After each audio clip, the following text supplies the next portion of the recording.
লাগাতার বৃষ্টিতে বিপজ্জনকভাবে বেড়েছে ইছামতি নদীর জলস্তর। ভেঙে পড়তে পারে জরাজীর্ণ কাঠের সেতু। স্বরূপনগরের তরুণীপুরে বিপজ্জনকভাবে থাকা সেতুতে আতঙ্কে এলাকাবাসীরা। দীর্ঘদিন ধরে কংক্রিটের সেতুর দাবি থাকলেও তা বাস্তবায়িত হয়নি। কেন্দ্রীয় মন্ত্রী শান্তনু ঠাকুরের প্রতিশ্রুতি মিথ্যা। বাস্তবের মুখ দেখল না সেই প্রতিশ্রুতি। অভিযোগ জানিয়ে ক্ষোভ ছড়িয়েছে এলাকায়। কয়েকদিন আগেই ভেঙে পড়েছে এলাকারই অন্য একটি সেতু। যোগাযোগ বিচ্ছিন্ন লক্ষাধিক মানুষের মধ্যে। শ্যাম বিশ্বাস আমাদের প্রতিনিধি সরাসরি রয়েছেন। সব এলাকার মানুষ অভিযোগ তুলছেন শান্তনু ঠাকুরের বিরুদ্ধে। তার কোনো প্রতিক্রিয়া পাওয়া গিয়েছে? এখনো পর্যন্ত সেতুর কোনো রকম কোনো বন্দোবস্ত হয়নি কেন? একেবারে দেখো, একেবারে এই যে সেতু প্রতিশ্রুতি, অর্থাৎ শান্তনু ঠাকুর 24 সালে যখন ইলেকশনে লড়ছিল, যখন ভোটে দাঁড়িয়েছিল, সেই সময় তিনি সমস্ত এলাকা, বিশেষ করে এই স্বরূপনগর ব্লকের দ্বীপ অঞ্চলের একাধিক জায়গায় তিনি জনসভা করে। সেই জনসভা থেকে তিনি বক্তব্য রাখতে গিয়ে সমস্ত নদীর বা কথা তুলে ধরেন যে আমি যদি পুনরায় ক্ষমতায় আসি এবং পুনরায় যদি এই মন্ত্রিত্ব ফিরে পাই, তাহলে সমস্ত নদী, বিশেষ করে ইছামতি নদী সংস্কার করা হবে। অন্যদিকে যে নদীর উপরে যে কংক্রিটের সেতু করা হবে, যেগুলো বাঁশের সেতু রয়েছে, বাঁশের যে সাঁকোগুলো রয়েছে, কাঠের যেগুলো রয়েছে, এরকম সুন্দরবন স্বরূপনগরে একাধিক এরকম ধরনের সেতু রয়েছে, সেইগুলো সে কংক্রিটে করবে বলে আশ্বাস দিয়েছিল গ্রামবাসীদের সঙ্গে। গ্রামবাসীরা কিন্তু তাকে ঢেলে ভোট দিয়েছিল। কেন? যে তাদের সুরাহা হবে। রাত বিরাত যে কোনো মানুষ অসুস্থ হয়ে পড়লে তাদেরকে নিয়ে যেতে খুব অসুবিধার মধ্যে পড়তে হয় তাদের। একে রাস্তাঘাট খারাপ, যে সীমান্ত এলাকায় যেসব রাস্তা রয়েছে সেসব রাস্তাঘাট খুব একটা ভালো নেই। সেখানে যদি পার হতে গিয়ে যদি দুর্ঘটনার কবলে পড়তে হয়, সেই যাত্রা থেকে রেহাই যদি পাওয়া যায়, তাই জন্য শান্তনু ঠাকুরের কথা মতো তারা কিন্তু ভোট দিয়েছিল।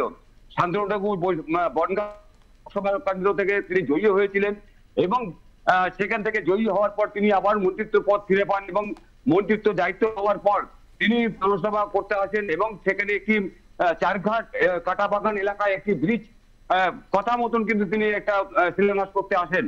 সেই শিলান্যাস করার পরে ব্রিজের কাজ শুরু হয়, কিন্তু সেটা অটই জলে পড়ে রয়েছে। সেই ব্রিজ কিন্তু আজও পর্যন্ত, অর্থাৎ এইখানে দেখা যাচ্ছে যে কোথায় গাফিলতি রয়েছে। সেই ব্রিজ কিন্তু থমকে যাওয়ার পর গ্রামের মানুষ কিন্তু হতাশায় ভুগছে। অন্যদিকে তার পাশাপাশি কাটাবাগান এবং চারঘাটের যে সংযোগ স্থলে যে ব্রিজ রয়েছে, সেই ব্রিজ কিন্তু কয়েকদিন আগে মুড়িয়ে ভেঙে পড়ে জলের সঙ্গে মিশে গেছে।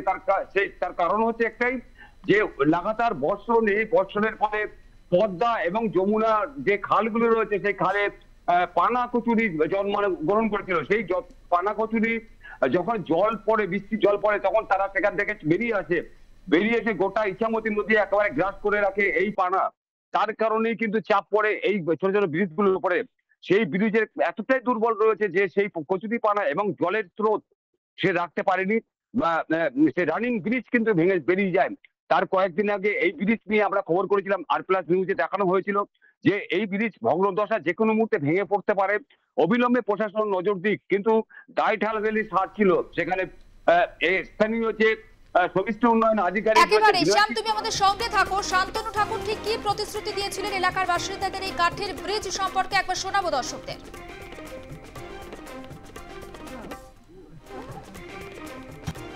সমস্যা হচ্ছে আমাদের বসিরহাট বনগাঁ মহকুমার ভিতরে যে তরণীপুর ইছামতি নদী আছে, নদীতে প্রচুর কচুরিপানা জমে আছে, যার কারণে নদীটা স্রোতহীন হয়ে আছে।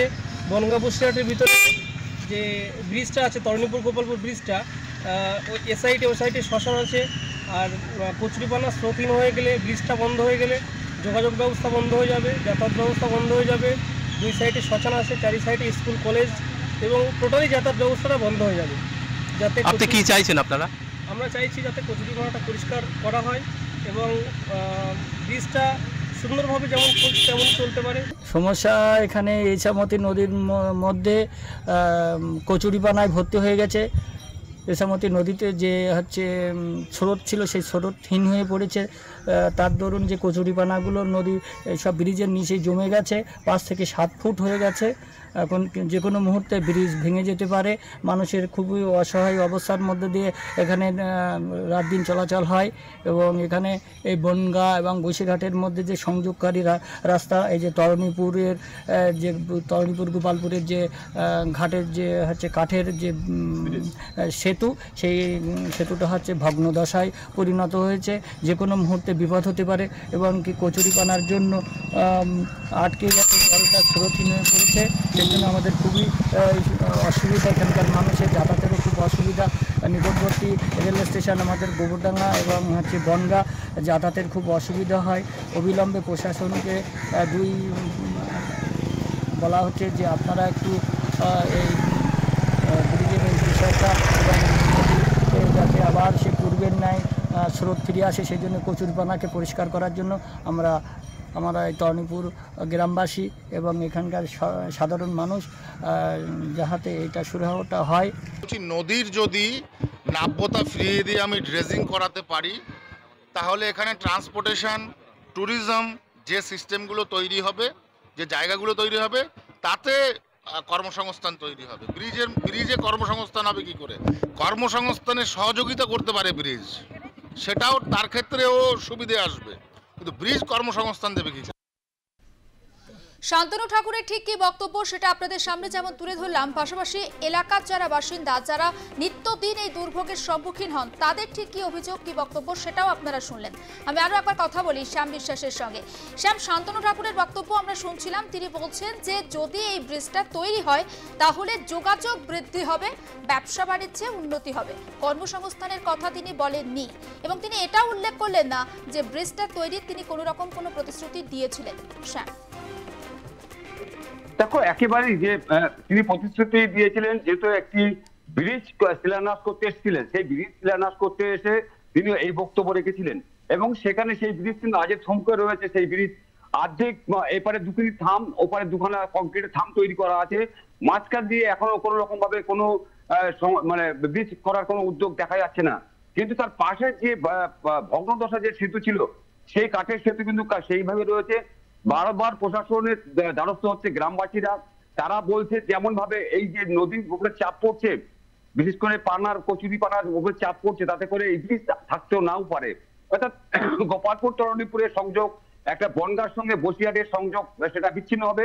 অন্যদিকে যে চারঘাট এবং পিপুল মেদিনীপুর এবং যেসব পঞ্চায়েতগুলি রয়েছে, 3টি পঞ্চায়েত রয়েছে, সেই পঞ্চায়েতের কয়েক লক্ষ মানুষ এই কাঠের সেতু পেরিয়ে তারা স্বরূপনগরে আসে। বিডিও অফিস, থানা, স্কুল, কলেজ সবকিছু এই দরকারে আসতে হয় এই ব্রিজ। অর্থাৎ সেই ব্রিজ কিন্তু একেবারে ভগ্নদশায় পড়ে রয়েছে, তারা আতঙ্কের মধ্যে ভুগছে।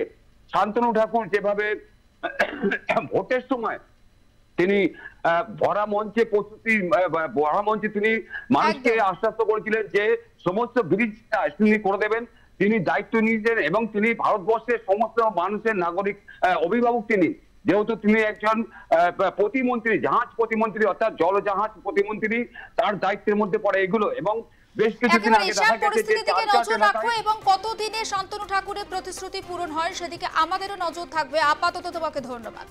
এবং উত্তর 24 পরগনার বসিরহাটের স্বরূপনগরের দিকে আমরা নজর রেখেছি।